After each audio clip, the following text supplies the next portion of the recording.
can see that there's something overlapping, and that's what we're going to do in the next steps. No? So that's the theory behind it. Those points, we draw buffers. That's a single buffer. That is a single buffer that was so-called dissolved, because the overlap here turns into one big flat island. Huh? Like you would do fried eggs in a frying pan. Single egg, eggs very close, all the egg whites are melting in one big colossus. Huh? Similar with lines. But you don't have one point anymore where you circle. You have multiple virtual points along the line. So you circle and you get like what looks like worms on the beach. If you do that with polygons, the distinct corner here turns into a more rounded corner. Because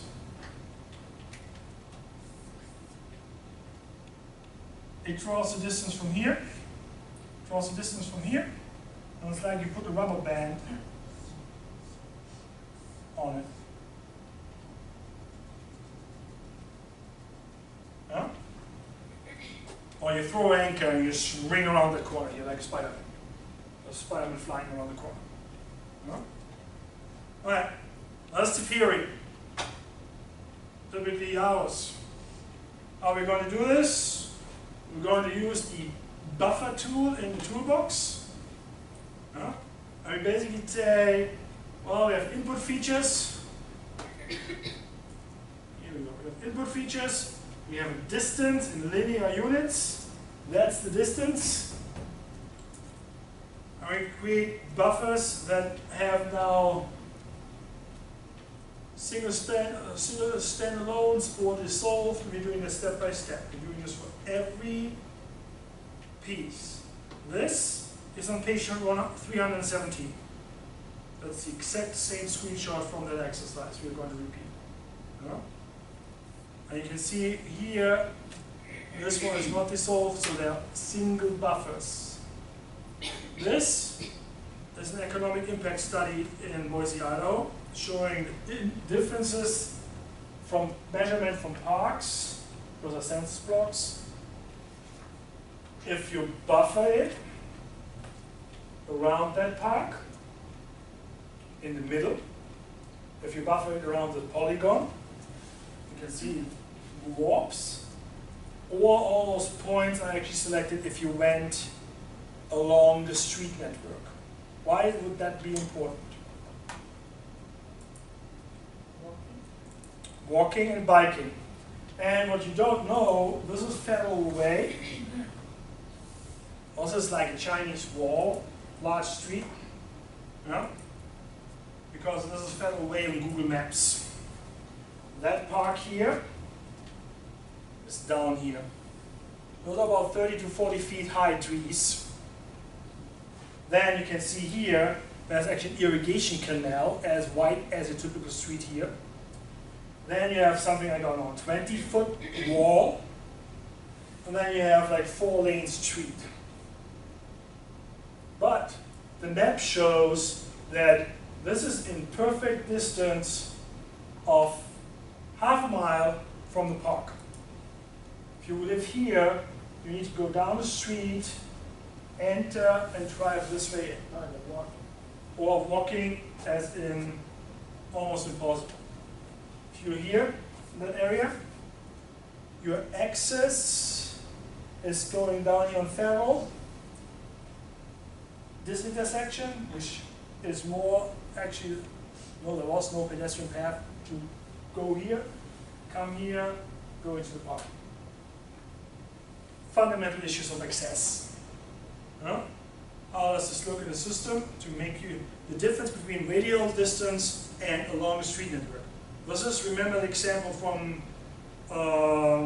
market feasibility, market analysis. We had this discussion with radial distance. This is half a mile away in green from a park. This is if you would walk it. from the inputs. Just to give you an idea how where the physical impact is in the applied science for that. That is all the theory we need to know right now. Everything else we can do later and next week.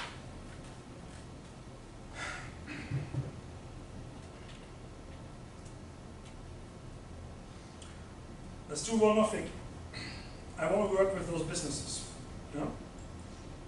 I am selecting all large businesses. So I can go here, selection, select by attributes. I make sure that I select the layer I want to work with. This is on my master layer. Then I go and find my size. And I say select from where, double click size, equals, get unique values. So sorry, size, space, equals, space, large. And since I built this, I know I can go with unique values.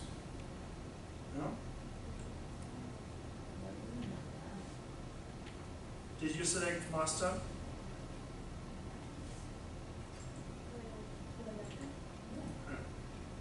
Did you select slice? Maybe not.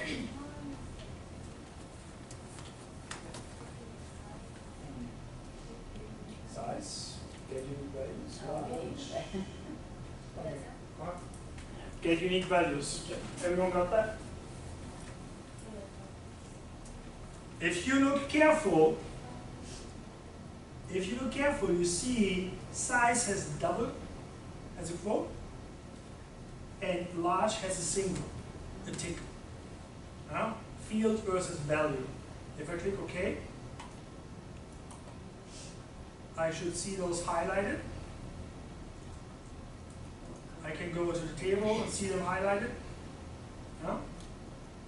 I also can right click. This is the important part. Right click on the say data, export data. Right click on this. BIS University Drive Master. Right click, data, export data. And remember we did this before, but now I have selected features in the menu here.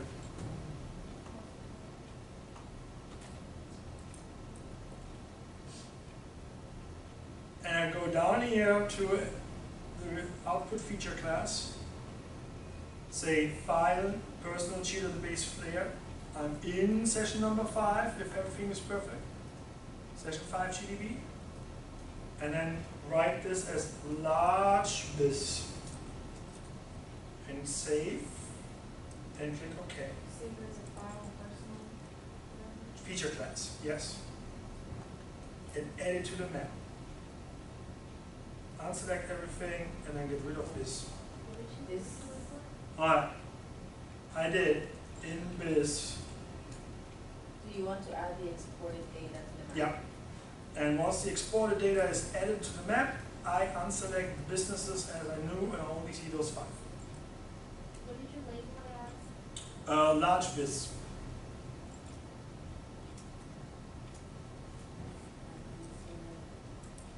So what basically did is I sliced and I had a big piece of pie, I cut it into 3 categories, and now I took that section that has large businesses and put that on a different plane. I physically created a new class based on the large business. I know you had the selection problems. Yeah. Oh. So you have those categories. The reason why I selected them is now I have distinct single properties here. 5 businesses. We can use this with cars, we can make this our own dots. So if you have physically right now not the data, bear with me. What you also could do, how did we create those categories large? We selected the numbers. So we can do this the other way around. If you here, Rosie, this is for you. Open up the attribute table. for businesses, large master, here, University Drive Master. You can manually select it because we know it's only a small piece here. Sort descendant, the 5 largest one, above 100, 5 selected, right click on it, right click on University Drive Master, data, export data, save as large businesses. Because you have the categories, or you go back to the source and say, hey, How do you want with the selection. that? Control. Yeah, with control. Yes. Click control and manually, after you sort them, manually select them. For those 5, you can do this manually as well. Got it? Need my help? From there, and what's the next step? And then I have large businesses.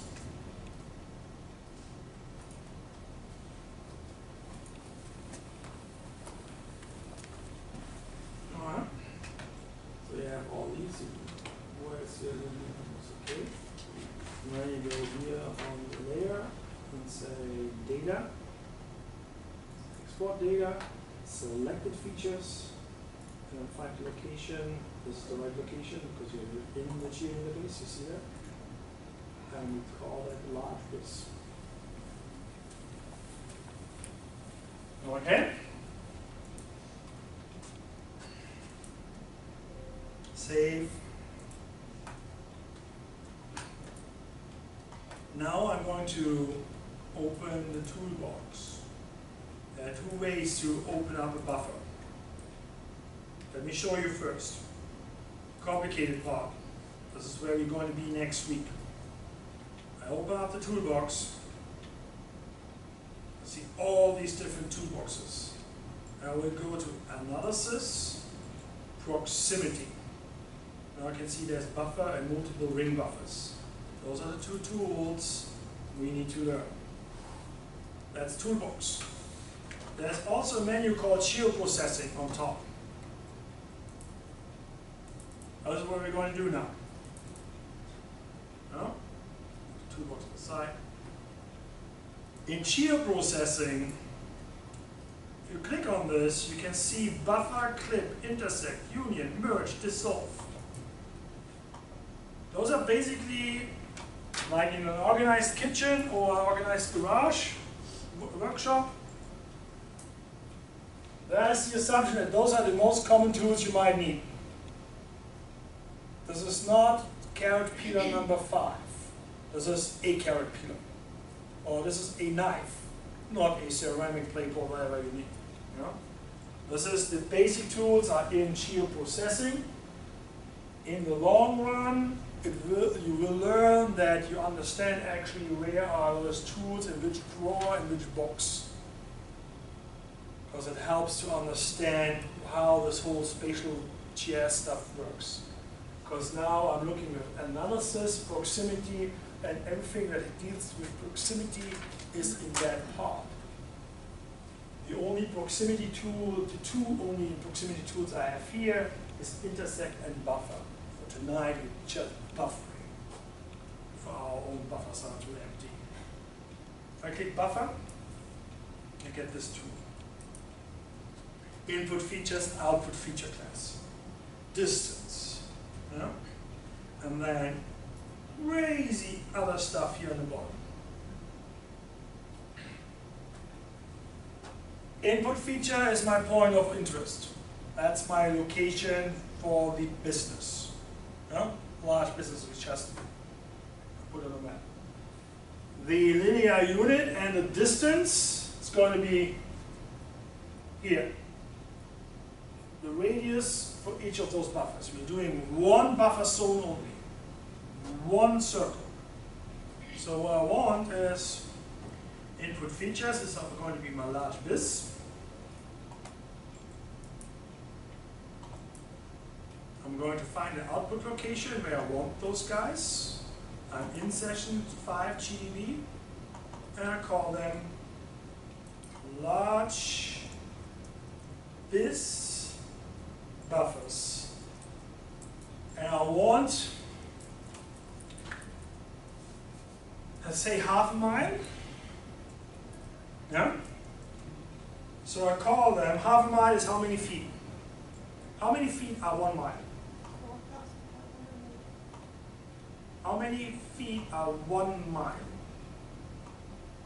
5,280. Yeah? So when we talk linear distances, 1 mile, 5,280.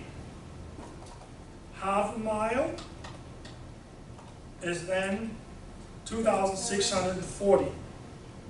Those are standard numbers, you gotta remember them sometime. Huh? Or quarter mile, 1320. So 5280, 2640, 1320. So half a mile. We want to write that in feet, so we call it 2640. We even can put the unit in FT. It's getting complicated with those names sometimes. But if you go back in half a year, you look at this, you see, wait, this is the source file, large businesses. I buffered them in 2640 feet. Quick information, without opening the file, without looking into a map, just on the name. And I click Save. Linear unit. Oh, wait, the type was what? Feature classes. Good question. It says could not be found. Session 5. Session 5 GDP. It's not taking it. Output feature class. It says the object name libraries could not be found. What's that name? Is a feature cloud? Yeah. Oh. I don't get it. You are an input feature.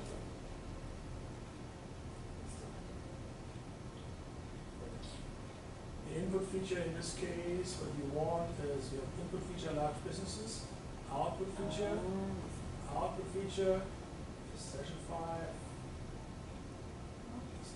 Tiny little. Tiny little. So this is the output feature. Okay. Huh? Output. Let me show you this again. Input feature, I select just opening the pull down, large biz from input feature. And the output, I need to find the location on my hard disk. And it's going to be session 5 GDB,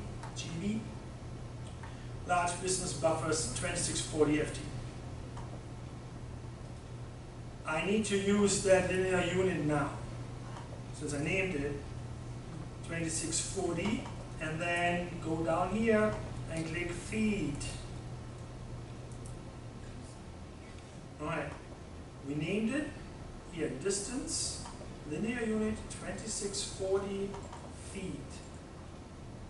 What did you label it, the name? Large business buffers. Just large business. Huh? Everything else here in the bottom, I don't care right now.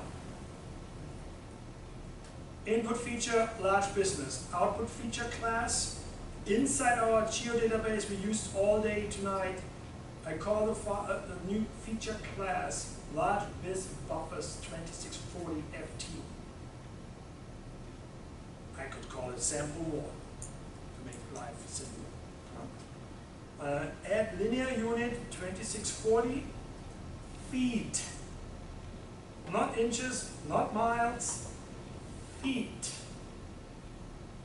And for sure not decimal degrees. Okay? Because that would spin a few thousand times around the earth before you land somewhere. You should do that exercise. I click OK. Fingers crossed.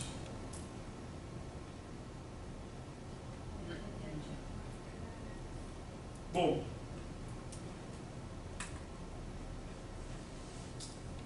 So that shows us that we had no idea what is actually the distance between those points.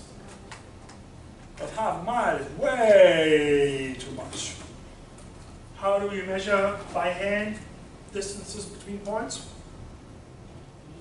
By hand. Good one. measurement tape. See, I have a zigzag here, and I go here, click, click. Those are 90 decimal degrees, so they're really short. Yeah? So here we can, with this guy, sometimes we can measure distances, and you can actually change.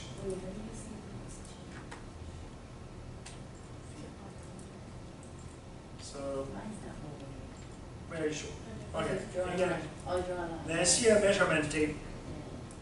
Click on the measurement tape, and oh, my toolbar is gone. Yeah. Now you can find my toolbar. That's my measurement tape.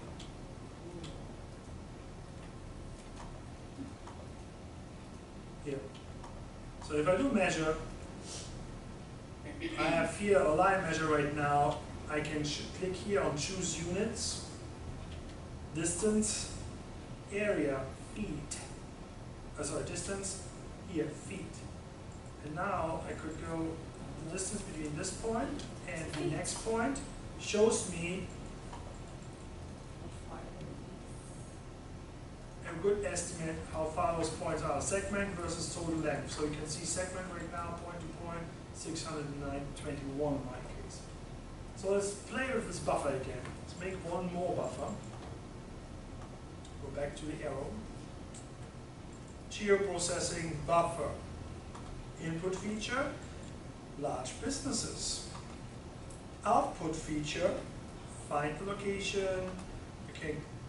We can simple click, one click only on this guy and steal the whole title and just do 250 feet to 500. 500 feet. Sit safe. So large business buffers 500 feet. Linear unit 500. Type of units feet. Click OK. Takes a moment. Will pop up a smaller. So My ruler's still on. I click here. Click on the black arrow here. Okay. So I enable everything for these guys. And you can see this guy here is in the bottom as a standalone. Yeah. But you also can see those guys are overlapping. If you want to do this, make it look nice, there's a trick here. I do activate my base map. So now you can't see through. If I double click my buffers 500 feet and go to display, I can set my transparency level. Laura's getting excited.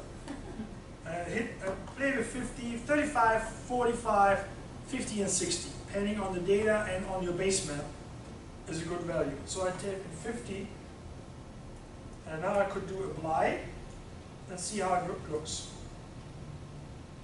This looks good because I can look through it, but I need a little bit more on those outlines because I want to be a little bit more drastic on the outline. So I go back to symbology, click the outline, and say outline with 1, and let's say black. And click apply again, so it looks a little bit more distinct. Yeah? And it depends on the display on your settings. Okay. That looks okay. I'm going to take a look at the attribute table of those buffers. So I have for each point, I have now a buffered zone around it. See that? So if I click, let's say, on the Costco one, that's the Costco. Best Buy. Costco is up here. See those? Different areas. I unselect everything, close the table. So this could be a question as say, generate buffers of 500 feet around each business. That would be a simple solution to that.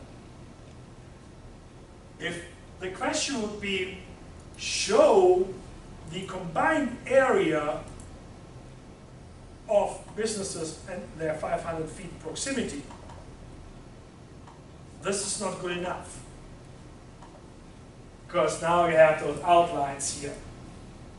So there are two ways to do this. One is to fake it. I change the outline to nothing. Let's give it a little bit more color. Or maybe transparency needs to be changed. So now visually, I will not be able to distinguish or to separate which buffer is what. Yeah? This is nice, little good looking map. Yeah? Covered area, walking distance of 500 feet to those locations. Yeah? Great, great visual. There's a reason why you submit all your work, map and data.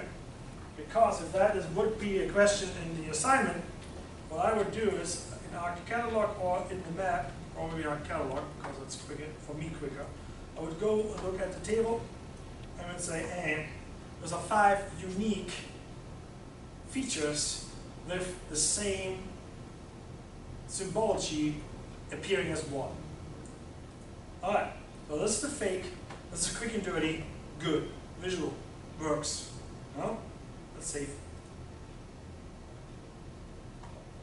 Or you do it the other way.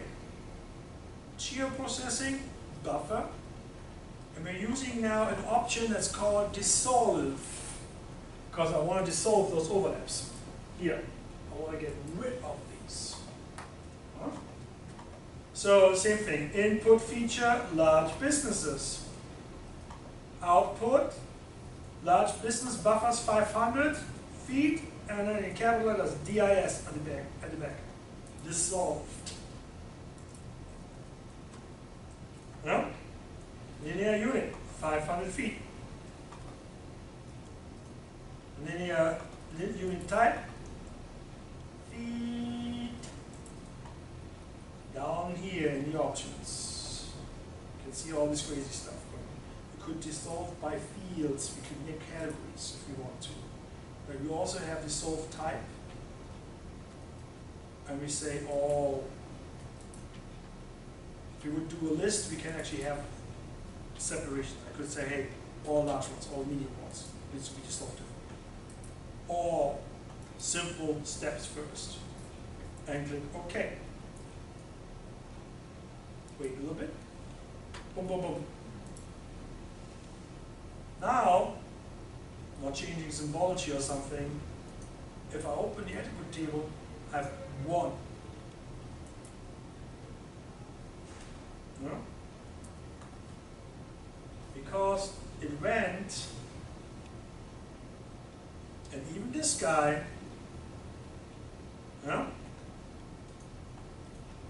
is part of that one. So if I click on this,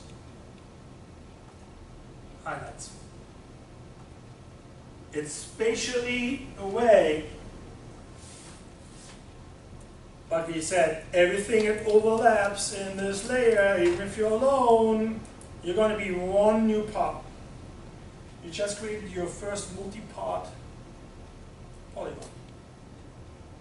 Huh? Well, that's the confusion here in the visuals. Not confusing here, but now this one is new.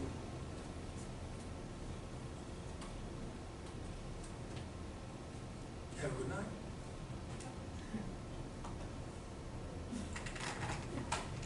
Is that really the Have a good night. Thank you. Save. Or you want to do more rings? You smiled so. Colorful rings? That hurts. All right.